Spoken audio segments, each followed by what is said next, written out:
கன்னியாகுமரி மாவட்டம் தக்கலை காவல் நிலையத்திலிருந்து காவலர்களும் பொதுப்பணித்துறை அலுவலர்களும் வேலிமலை குமாரகோவில் முருகன் கோவிலுக்கு காவடி எடுத்து செல்லும் நிகழ்ச்சியானது தொடங்கியிருக்கிறது.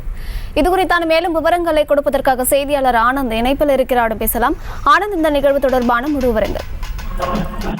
வணக்கம் அமருத். கன்னியாகுமரி மாவட்டம் முந்தைய திருவாங்கூர் சமஸ்தானத்தின் கீழ் இருந்தபோது ஒவ்வொரு ஆண்டும் கார்த்திகை மாதத்தின் கடைசி வெள்ளிக்கிழமையான அன்று குற்றங்கள் குறைந்து மக்கள் அமைதியாக வாழவும் நீர்வளம் பெருகி விவசாயம் செழிக்கவும் பாரம்பரியமாக வருடா வருடம் தக்கலை காவல்துறை மற்றும் பொதுப்பணித்துறையினர் விரதம் இருந்து வேலிமலை குமாரகோவில் முருகன் கோவிலுக்கு காவடி எடுத்து சென்று நேர்த்திக்கடன் செலுத்துவது வழக்கம்.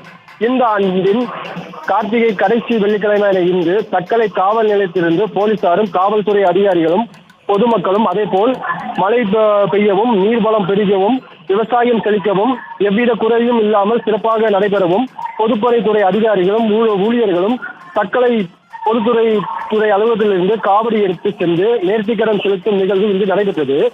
காவடி கட்டும் நிகழ்ச்சியை பத்மாபுரம் நீதிமன்ற நீதிபதி பிரவீன் ஜீவா, சார் ஆட்சியர் கௌஷிக், டிஎஸ்பி உதயசூரியன் ஆகியோர் தொடங்கி வைத்தனர். தொடர்ந்து காவலர்கள் காவடியை மேலதாளம் முழங்க வேலிமலை முருகன் கோவிலுக்கு எடுத்து சென்றனர். இந்த நிகழ்ச்சியில் முன்னாள் மத்திய இணையமைச்சர் பொன் ராதாகிருஷ்ணன் உள்ளிட்ட ஏராளமான பக்தர்கள் பொதுமக்கள் பங்கேற்றனர். அமருத், விவரங்களை வழங்கியமைக்கு நன்றி ஆனந்த். செய்திகளை உடனுக்குடனும் துல்லியமாகவும் தெரிந்து கொள்ள சப்ஸ்கிரைப் பண்ணுங்க.